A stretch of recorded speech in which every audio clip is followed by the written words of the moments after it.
What's up, everybody? Welcome to a brand new episode of the Vinnie Langdon Show. I'm Vinnie Langdon, and we got Michale Graves here. What's up, dude? How are you? What's happening? I'm doing good. Yeah, living the life, living the dream. Living the dream.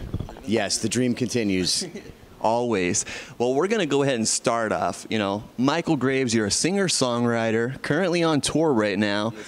Still living the dream, doing your thing. Yes. And for my viewers who do not know who you are, give us a little brief background. And skater kid growing up in North Jersey and playing music, and how did it all start for you? Same way it starts for most kids that are into this sort of thing, music and skating. And like we were just talking about, I'm a theater kid. I love acting. I wanted to get to know all that. But, you know, my claim to fame is being the lead singer of the Misfits from 1995 until about 2001. I started off as a young man. I was 19 years old. I had the opportunity to audition for the band, and I did. And you know, my life has been a series of incredible coincidences and evidence to Providence. And my life leading up to meeting the Misfits and having that opportunity is certainly an example of that. Right. It's amazing, you know, going from theater and then, you know, band audition, why not? Let me just go for it. And and your whole life just keeps on going. Well, yeah, you know, it's come full circle. You know, we're saying that I am just a skate rat kid from Bergen County, New Jersey, and I'm starting to get into, you know, more of the skate industry. And there's a lot more skateboarding and surfing in my life the way that it was, you know, way back when. But my life has been and continues to be blessed. I'll give you an example. Before I was in the Misfits, I was a huge Type O Negative fan. Huge Type O Negative fan. And Brooklyn hardcore, New York City hardcore, was in its heydays, and it was really starting to get popular. And Type O Negative had just released Bloody Kisses. And it was very, very popular. And I was a huge Pete Steele fan. And when I meet the Misfits, I get the opportunity to audition for this band. And, you know, almost a year goes by, and people come to audition, and this guy's coming, and this guy's, you know, a possibility. And meanwhile, I'm hanging around, I'm doing what I can. So Halloween rolls around, and the Misfits have to come back. They have to make their move at Halloween, or they're going to have to wait an entire year. So Type O Negative offers them an opportunity to come out at the Roseland show in New York City on Halloween night. But they don't have a singer yet. So the band comes up with the idea, well, let's ask Pete Steele to sing the songs. They call Pete Steele, and Pete says, absolutely, I'll do that. But I don't know the songs, he says. Somebody's got to teach me the songs. So those guys call me. And you're like, hey, I just bought the CDs and records. Well, of course. I love Pete Steele. I rolled up on Pete Steele maybe like a year or two beforehand and handed him a cassette tape of my band. And, you know, if you have a chance, man, maybe you can listen to my band. So there I am at the Type O Negative space, and I'm teaching Pete Steele these songs. And in the middle of all of this, he stops everything. And he says, this is your singer. You guys have to go with this kid. He sings it certainly better than me, and probably anybody better to do it in this room. So from that point on, I was the lead singer of the Misfits pretty much. Anything is what she is. Anywhere is where she's from. Anything is what she'll be. Anything. You know, that band had led you across the country, around the world, and, you know, been blessed and fortunate to do all that. And now today, a lot of the bands that are out here, you know, they're promoting, and, you know, they just promote online. They don't flyer it up like you used to on the skateboard and going to shows. I know even in the last 10 years, it's like whatever happened to a paper trail, and you don't even see posters. Like, you know, you want to go to a venue and you want to go, well, I'm playing tonight. Who's playing tomorrow? I want to know about this. You don't see it unless you go to their website. Times have certainly changed. Yeah, I was just having a conversation like that with somebody last night, that, you know, the old school days of, you know, there's a show in town and you and your friends would go down and flyer the show and cross paths with people, and yeah, the discovery part of it, and And also a lot of artistry, I think, has been lost because we've lost that as well. You know, you see it now and then in different cities. In my experience, you see it now and then in different cities. But that's what we've lost a bit of the culture because that's not there anymore. So I remember back in the day, you know, artists and everybody would be contributing, and there would be cool flyers and cool promos, and that's been lost in a lot of it. You see small pockets of it, though. So after the Misfits, you know, the whole thing happened where, you know, Misfits started fading, and then, you know, for you personally, you know, joining the United States Marines and doing your thing with that, and that music is still in Michale Graves' heart, where you're like, I still got to keep doing this, and, you know, spent a little bit of time in Arkansas, had to leave Jersey, and now what? You're living in upstate New York, not too far? Yeah, upstate New York. I moved to the country. You know, all along the way, all the things that you just described, you know, trying to get the monkey off my back that all musicians and artists have. And it seems, you know, for me, I don't think I could speak for anybody else, but you know, that personal, you know, that it's like a hunger that you can never satisfy. You know, you're trying to go after something. You know, I mean, you think of the juxtaposition of me being the lead singer of the Misfits to, you know, doing something like joining the military. A lot of people kind of go, but in my world, I mean, that's kind of, you know, we were just with CJ Ramone last night, and, you know, he's a patriot and a Marine. Yeah. It's The music continues, a long journey, man. It's been over 20 years of doing this. It's crazy. So those who are familiar with the Misfits and all that, you know, the thing that you're doing is, you know, you're still a singer-songwriter even the day after you left the Misfits, putting out those albums. And tell us, the viewers, a little bit about Hydraulic Entertainment. You put that together because you wanted to keep playing music and kind of give back at the same time? Well, Hydraulic Entertainment, my relationship with Mark Allen Stewart, Hydraulic Entertainment, started about 5 years ago.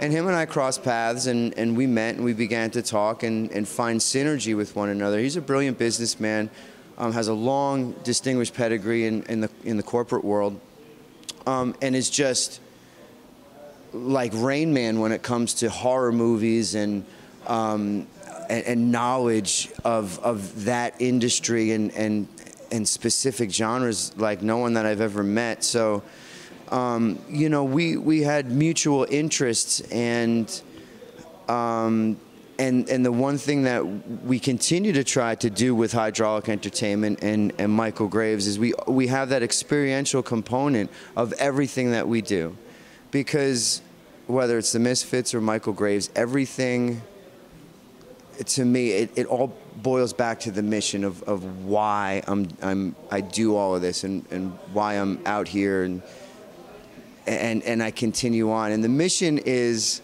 with the fans. Like that's where it lies. And I always say that when people come up to me and they talk about the music of the Misfits, Michale Graves, Gotham Road, what have you, and they tell me profound things about their life.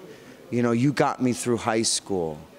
There were incredibly dark times that you and your music helped pull me through. I met a Navy vet just the other night, said I had a hard time in Afghanistan. I was deployed in Afghanistan and had a hard time, and your music was there the whole time. I've heard that time after time from, you know, from guys like that. To just people, you know, I've fallen in love to your music. You're Crying on Saturday Night was our wedding song. And to recognize, and it's not an ego thing, it's the recognition of this music and the vehicle that's connecting us all, and these songs having this effect on people's lives, and having that come full circle and that human connection where it saves them and it saves me as well by recognizing that connection. It's a beautiful thing. That's what John Lennon meant with "All we need is love." That's what he meant. There you go. And, you know, day to day, you know, you got your kids, and, you know, and are you teaching them, you know, about the Misfits and the legacy that you had on, and what do they think? They're like, my dad is so cool, you know? Yes. My children definitely think that Dad is way cool because I'm famous, but that goes back to the mission of things. My children are my whole world. My whole world. Everything I do for them. And to reflect back on them and to make sense of our situation and our world, you know, our personal world, is that I tell them, you know, because they want me to be home. They want me to be part of their lives. Right. There's one thing we can never, ever get back, and that's time, especially with our children. If you have children, you understand that. If not, you kind of understand that, but it's different. And so that I tell them, and you know, we're believers. You know, we're Christians, so I tell them, you know, I explain through our faith and through the things that I'm doing, that human connection. I'm going out and I'm making a positive impact on the world, and I'm helping, you know, save, and not in a Jesus way, but I'm helping save people, you know, a little bit. And, you know, we explain to them about the artistry and the musicianship, but going out and making righteous change and productive change and bringing good to the world is what Daddy does. And they ingest that, and it's a good thing for everybody. The sacrifices that we're making as a family. Now, a lot of people that are coming out, you're currently on tour, you know, all the way through even, you know, Christmas time. You keep on going, and it's tough. And a lot of your fans are wondering, hey, is it just Michale Graves acoustic music? Is it an electric set? Is it, I heard you're wearing makeup. Is it, what's going on? Is Doyle back? What's going on? You know, it's crazy. Yeah. I wish I had more, you know, I wish I could say that Doyle was back, but what I'm doing in this tour is really, once again, trying to focus on the theatrics, and I'm putting makeup on my face, and you know, the character of the skeleton, the character of the Scarecrow Man is back on stage, and we're really working hard to develop the show into a more complex show, lights and sounds and samples, and really bring the story that the story of the songs together in one flowing set list together. It's still in its infant stages, but the ideas are there, and every day we're working to bring it together so that when you come to a Michale Graves show, it's a whole experience from start to finish. It's almost there. And you know, it's crazy to think, you know, we think of, you know, Marilyn Monroe, we think of Johnny Cash and Elvis Presley and the legacy that they left behind. You know, they've been gone for, you know, quite some time now. And do you know, we are ready. I mean, you go to Walmart, you see the Misfits logo, you go to Hot Topic, you see kids getting the patches, and you know, and along with Green Day and all these other, you know, iconic bands. And do you think, you know, Michale Graves, you know, 50 years after you're long gone, you think Misfits are still going to be a conversation people will be even having in this little cafe here? I do. I think so. And that's the blessing in it all. I know that. Again, my 8-year-old comes home from school and she sees the Misfits skull at her school, or she sees somebody wearing a Ramone shirt, and that comes back to me. And yes, I think that this music will go on for a long, long time, and that's why, to me, it's very important for me to put that stamp on it of all right, well, who is Michale Graves and what is his legacy? And I want my legacy to be a musician for the people. I want people to remember going to a Michale Graves show and hundreds of people lining up for hugs and to tell me their stories and the experience that they had. And I want that to be my legacy, that as profound as I am and as gifted as I am, and what I do on stage is a huge part of it, obviously, but I also want the why I'm doing it and how important that was and how passionate I was about reaching people to be my legacy, most of all. Now tell me about, how was it working with Marky Ramone, and what was that connection like? Amazing. Like I said, I just played with CJ Ramone last night, and you know, I work with Joey. I remember Joey and Dee Dee. I remember those guys. They were in my life. They were in our orbit. And working with Marky is, being able to play with such a talented guy, the way that he played drums was so perfect. If I could put together a drummer, it would mostly be Marky Ramone. And to be able to stand on stage and have him behind me and to sing those songs, and to be able to have, and I believe that a connection, a spiritual connection to Joey was very, very profound. Again, it was a very, very important thing for me and one of the high points in my career, because we did a lot of press as well. And to be able to talk about what punk rock is, to me, Punk rock is dropping dishes, man. it was important, and to talk about my experience was really great. So man, it's great.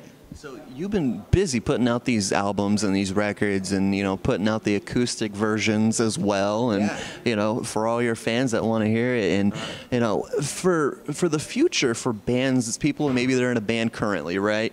And one day that band's not going to be around, and talk about the legal aspect of it. I mean, for you, Michale Graves, everyone knows you from the Misfits. You're still performing Misfits tracks, and how does that all tie in? Since you were a songwriter with the Misfits as well, so you have all the rights. And maybe for some of those bands out there that aren't educated, that don't know, they're like, "What if I leave the band? Can I still play my own music?" Or how does that all work?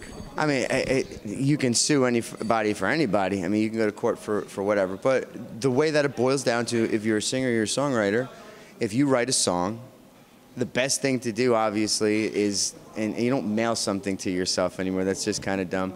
You do a little bit of research about how to copyright something. It's very, very easy. I believe it's just an authorship of music, a composer, and you put your name and your address. And by doing that, you register that work. Just say that you wrote Mary Had a Little Lamb, and you write the lyrics out, Mary Had a Little Lamb, and so that belongs to you, right? So now if you go and record it with your band, say the name of your band is the Myrtle Turtles, and you form a band with a bunch of other guys called the Myrtle Turtles, and you have this song that you just wrote, Mary Had a Little Lamb, and you record it with those guys, you still retain ownership of that song. But now what you need to do, because you've created another entity of that song, now there's a sound recording. What's coming out of the speakers when you press play or on your device and you hear that needs ownership. So you might just, as the guy who wrote Mary Had a Little Lamb, you also want to just claim ownership to that, or maybe you want to do it in 4 ways. But just so that we make it easy, let's just say you then go online and you go to Copyright Office and you get yourself a Form SR, sound recording, and you register that. It's very, very cheap. And now you own both the composition, the idea of that song, and you own the actual hard copy of the song. So now you control it all.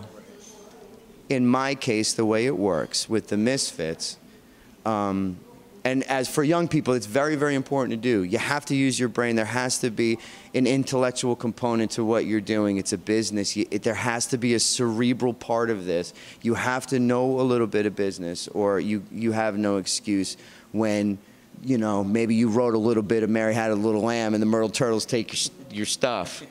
It's your fault. But the way that it works for me is it's the same thing. I wrote Dig Up Her Bones. The idea is mine, and I own 100% of that. Now, what you hear when you put the Misfits on, American Psycho, essentially Geffen Records owns that. So I can't take Dig Up Her Bones that's coming out of the speakers that Geffen owns and use that and put that out on records. But what I did, because I own 100% of Dig Up Her Bones, I can record that on a record. For example, Lost Skeleton Returns with Hydraulic Entertainment. Now I own Hydraulic, what we put out on Hydraulic Entertainment and Dig Up Her Bones. And this has been a lesson with Vinnie and Michael. Well, there you go. There you go. Well, Michale Graves here. Make sure you guys go check him out on tour. You got new music always coming out, so be on the lookout for that. MichaelGraves.com. You got an official website, Official Facebook. Michael Graves, yeah, officialmichaelgraves.com. Will be launched soon. It's under construction. Officialmichaelgraves.com. In the meantime, for merch and everything, it all lives at hydraulicentertainment.com under the merch section. So no excuse not to get something. You never know. Yeah, I'm really easy, man. Just Google Michale Graves and have fun. There you go. Fantastic. Well, Michael, have a fun show tonight. And this has been the Vinnie Langdon Show. Go to VinnieLangdonShow.com for more interviews, performances, and whatever else. We'll see you guys later. We also want to give a local shout out to where we're at on location right now. We're at Cafe Saveda in Scranton, Pennsylvania. They make they make amazing Turkish pastries and beautiful smoothies and coffees, and it's a really beautiful place and great people. Definitely great. It was fun today, so thank you guys so much, and we'll see you guys again soon.